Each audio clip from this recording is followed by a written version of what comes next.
Now, as we are talking with Jennifer Baria, the Executive Director of the Mason County EDC. Good morning. How are you doing? I'm doing pretty good. How about you? Good on a Monday here, and you've been in Prosser. I have been. What's Prosser been up to lately? I can honestly say that's the first time I've ever stopped in Prosser. I've driven through it a couple of times, but that's the first time I stopped. I think that's the nice thing about being connected with the state and having those meetings that you have to go to. We have one set in Olympia, and then the other one just kind of floats everywhere. So very cool. It was pretty interesting. They focused a lot on the winemaking because it is in the winemaking Walla Walla region. Oh, sure. Okay. And kind of the impacts of what that's doing to our economy. Wine is about to surpass our apple exports. So no way. It's pretty interesting when you think about it like that.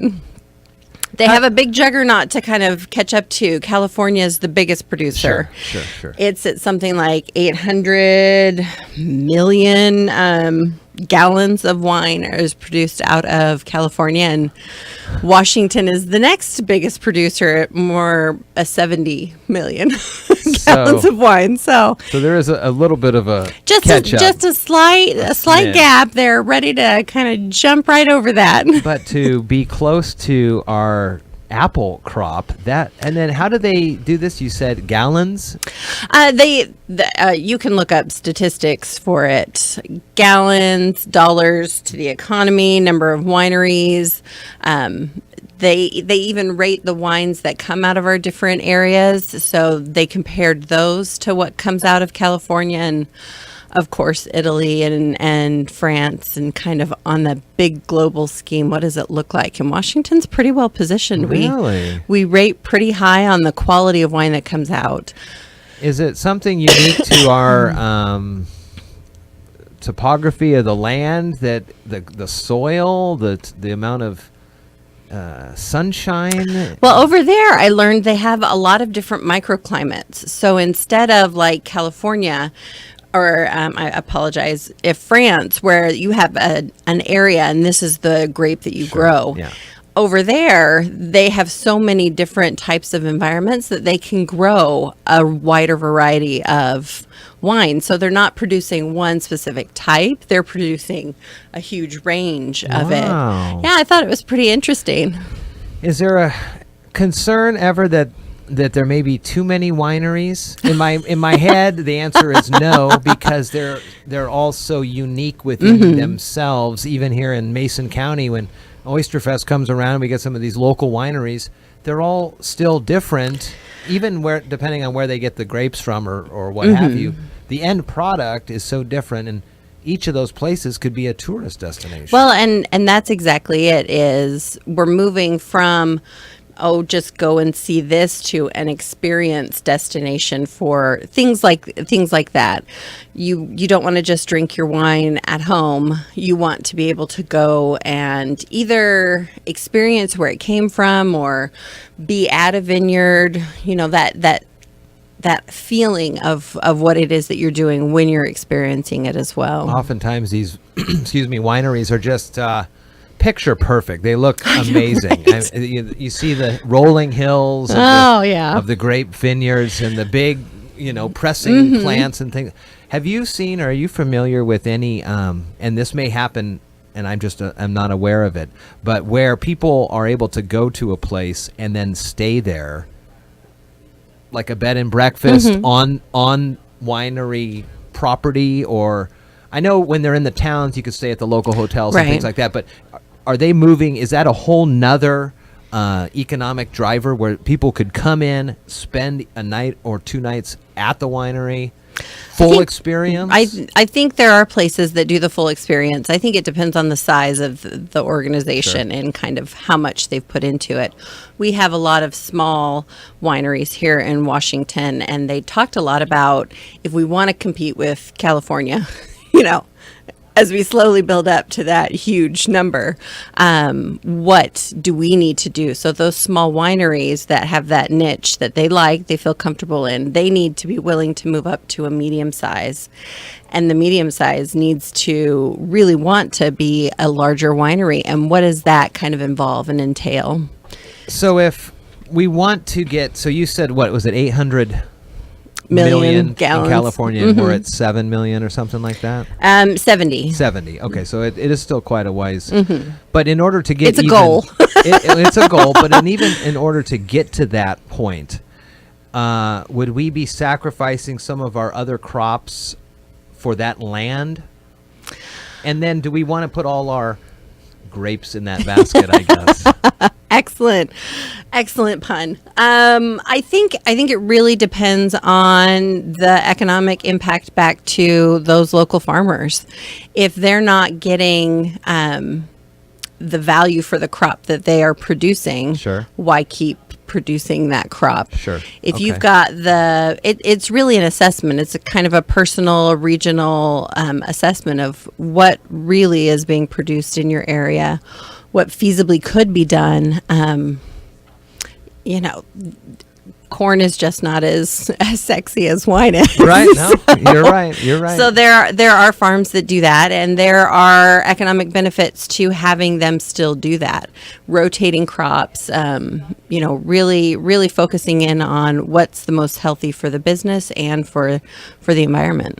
Very interesting. Yeah, it really was. I liked the conversation, and it was unique to see the environment of an area that's based specifically around this. They have marketed, this is the area of wine, come and visit.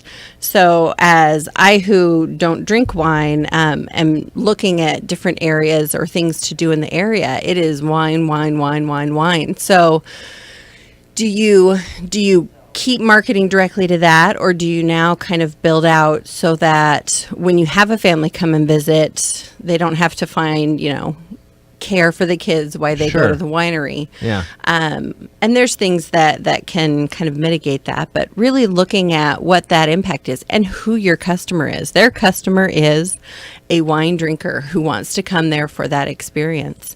So they're not going to worry about anybody kind of outside of that. Maybe the fringe ones that touch it, but if you're not within that wheelhouse, they're not going to focus on you. So it was very interesting. It was also, as I was driving over there, I kind of made a loop because it was about the same to go down through White Pass as it was to come back the north way. So I went through White Pass, smoke, clouds, the fires that were happening, and not being able to see even maybe 10 feet off to the side of the road. And thinking, oh, this was going to be fun.